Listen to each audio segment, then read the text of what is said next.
जय जय राम, जय सिया राम, जय हो बागेश्वर धाम सरकार। आज हम एक संत की बाणी, एक संत की भविष्यवाणी बताएंगे जो उड़ीसा के रहने वाले संत हैं। वे बहुत ही पहुँचे हुए बाबा हैं और कई लोग कहते हैं कि उनको भगवान का दर्शन भी प्राप्त हुआ है और उनको इतना ज्ञान हो गया है कि वे कोई भी भविष्यवाणी आज तक किए हैं वह भविष्य में चरितार्थ हुआ ही हुआ है।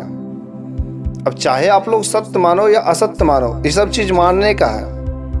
अगर आपको भगवान पर भरोसा है और संतों की बातों पर, संतों का इज्जत सम्मान करते हैं, भगवान को मानते हैं, उन पर आस्था हो, तो ये सब आपके ऊपर डिपेंड करता है कि आप मानो या ना मानो।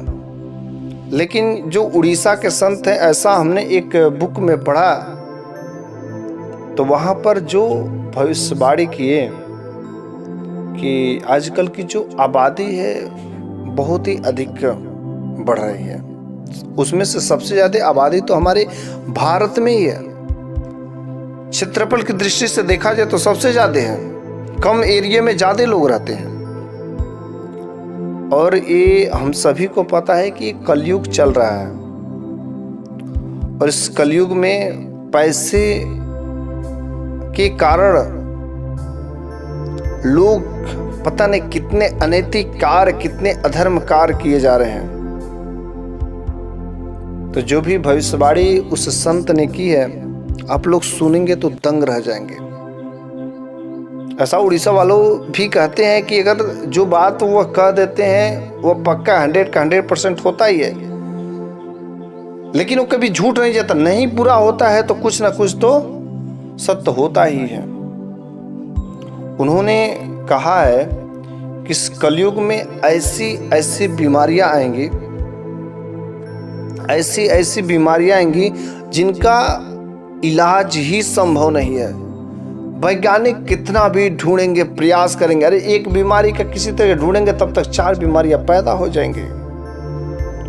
और जो सूर्य है ना, सूर्य ये हमेशा सबकी प्राणों की रक्षा करता है, लेकिन यही सूर्य जब प्राण लेने वाला बन जाएगा।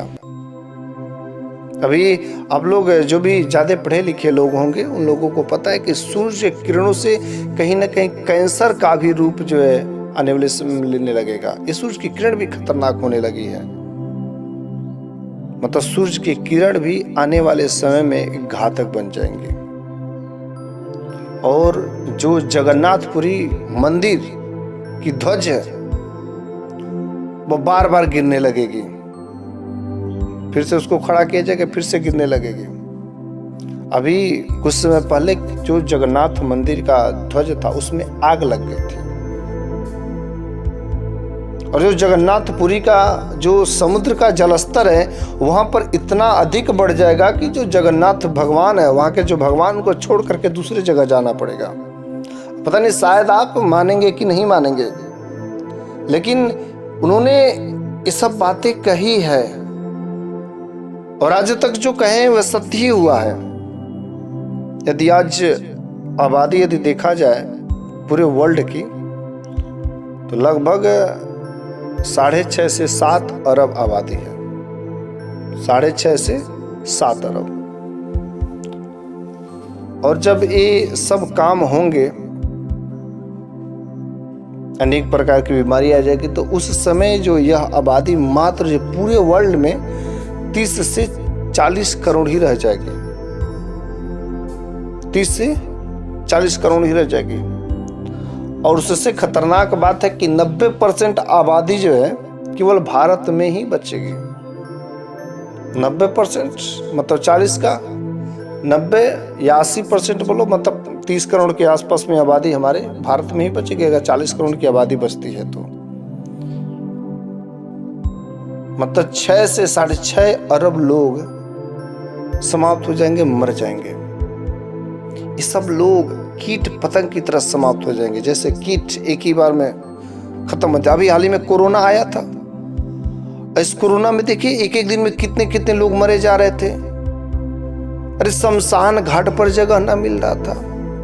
वैसे ही कुछ ऐसी बीमारियां आएंगी जिसकी वजह से लोग कीट पतंग की तरह मरते जाएंगे।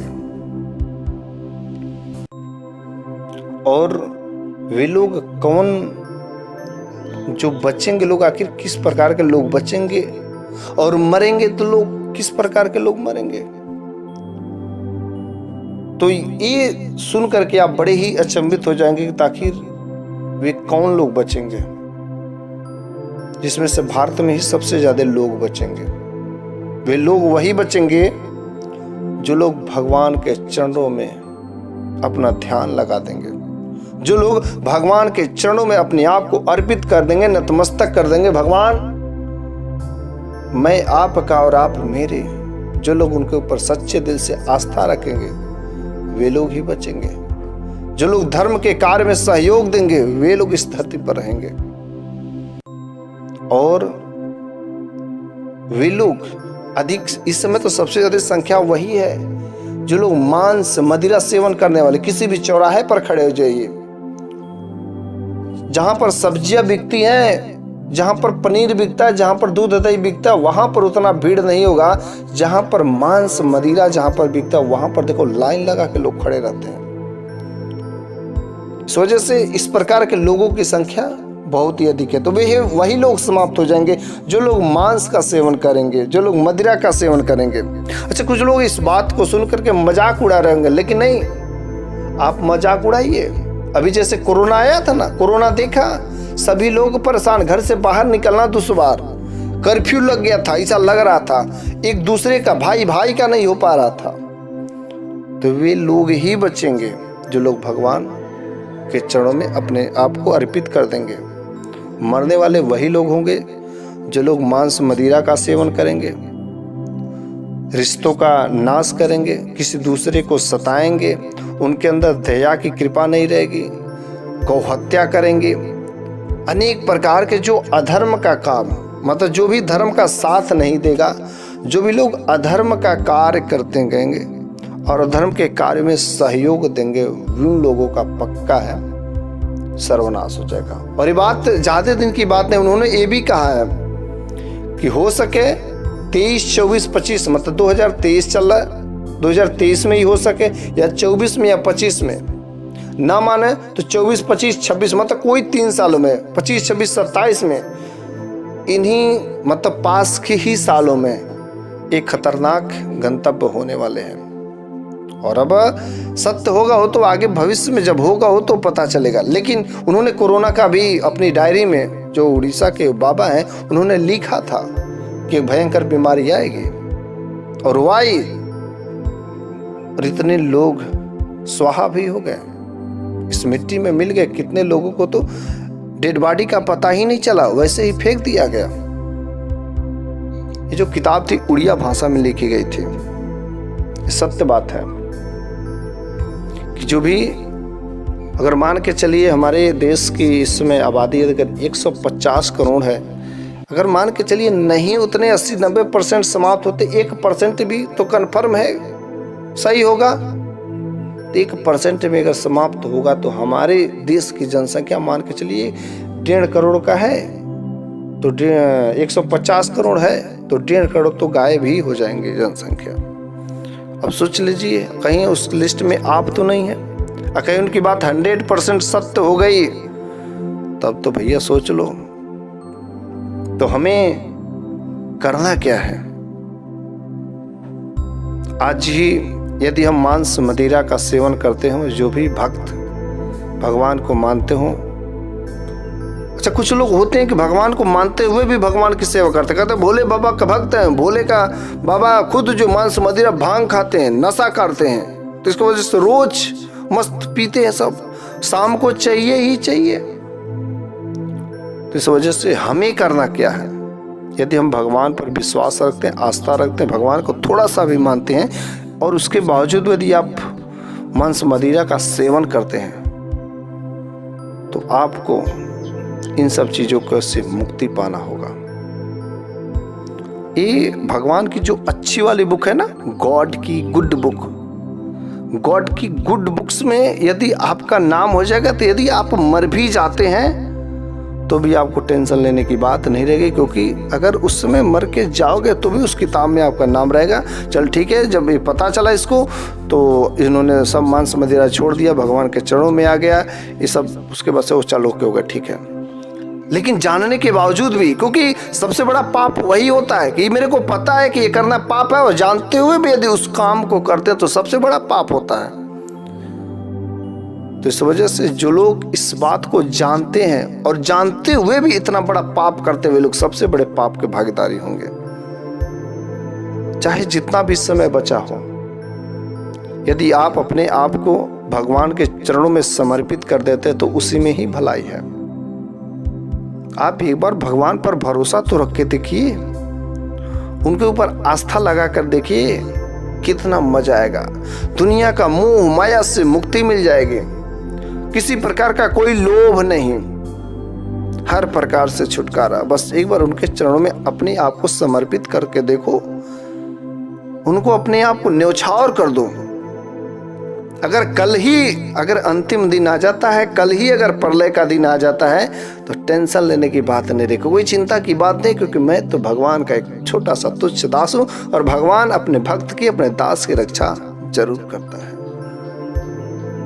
लेकिन आजकल हो क्या रहा है, पैसे के वजह से भाई भाई को मार दे रहा है, एक पति अपने पत्नी को मार दे रहा है, एक लड़का अपने बाप को मार दे रहा है। क्या जमाना के अधर्म का इतने सारे काम हो गए, पाप इतने अधिक बढ़ते जा रहे हैं। उन्होंने ये भी बताया है कि कोई किसी का वैल्यू नहीं करेगा, और जो लोग बचेंगे फिर से अधर्म का जो रास्ते होंगे, फिर से ऐसे ही समाप्त करने के कुछ अनेक प्रकार की बीमारियां आएंगी और आपस में ही कट मर करके लोग मर जाएंगे कीट पतंगे की तरह। तब जाके जनसंख्या कंट्रोल खुद हो जाएगी। तो ऐसा उस संत की भविष्यवाणी थी। अब यदि मानते हो तो ठीक है, आप भगवान के चरणों में चले जाइए। भगवान के चरणों में अपने आप को समर्पित कर देने से यदि हमारी रक्षा हो जाती है तो हमें अपने आप को समर्पित कर देना चाहिए।